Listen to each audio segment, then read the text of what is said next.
আসসালামু আলাইকুম। আমি সুমাইয়া শম্পা। কেমন আছেন আপনারা সবাই? আশা করি সবাই অনেক ভালো আছেন। আলহামদুলিল্লাহ আমিও ভালো আছি। আজকে আমি আপনাদের সাথে শেয়ার করব সেরা স্বাদের ডিম ভুনা রেসিপি। এভাবে ডিম ভুনা করলে খেতে কিন্তু দুর্দান্ত মজা লাগে। আমার এই রেসিপিটি ফলো করে আপনারা অবশ্যই একদিন এভাবে ডিম ভুনা করে খেয়ে দেখুন কতটা টেস্টি এবং মজাদার হয়। তার জন্য আমি 5টা ডিম সিদ্ধ করে এভাবে কেটে নিয়েছি, যাতে মশলাগুলা খুব সহজে ডিমের ভিতরে প্রবেশ করতে পারে। এখন আমি এই ডিমগুলাতে স্বাদমতো লবণ, হাফ চা চামচ হলুদ গুঁড়া, হাফ চা চামচ মরিচের গুঁড়া দিয়ে দেব। তারপর সামান্য একটু সরিষার তেল দিয়ে নেব, যাতে ডিমের সাথে লবণ, হলুদ গুঁড়া এবং মরিচের গুঁড়া খুব ভালোভাবে মিক্সড হয়ে যায়। আপনারা যারা যারা আমার এই ভিডিওটি দেখতেছেন কিন্তু এখনও লাইক দেন নাই, প্লিজ একটা লাইক দিয়ে দেবেন। যারা যারা আমার এই ভিডিওটি ফেসবুক থেকে দেখতেছেন প্লিজ আমার পেজটিকে ফলো করে দিবেন।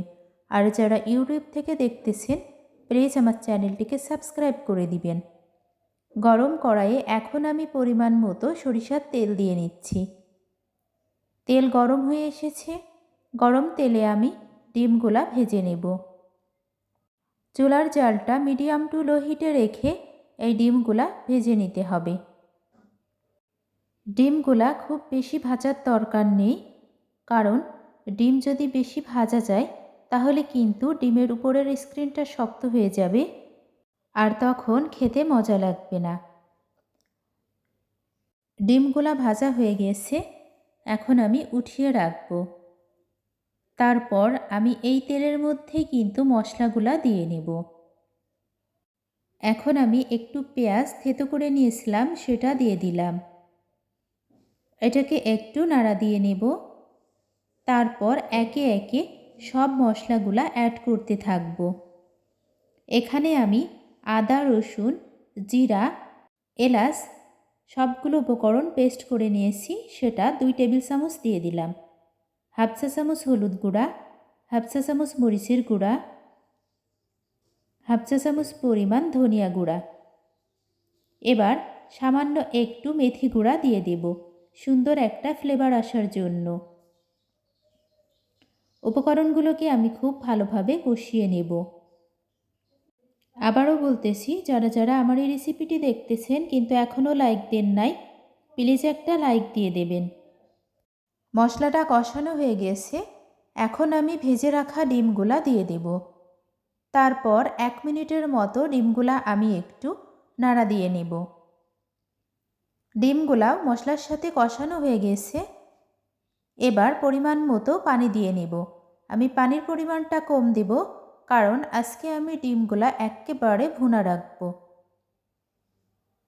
সেরা স্বাদে ডিম ভুনা করতে চাইলে অবশ্যই কিন্তু আমার এই রেসিপিটি ফলো করুন, তাহলেই পারফেক্ট ডিমের টেস্টটা পেয়ে যাবেন।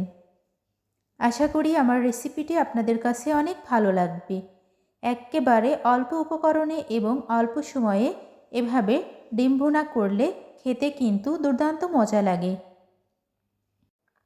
এই পর্যায়ে আমি এখন চুলাটি অফ করে দেব।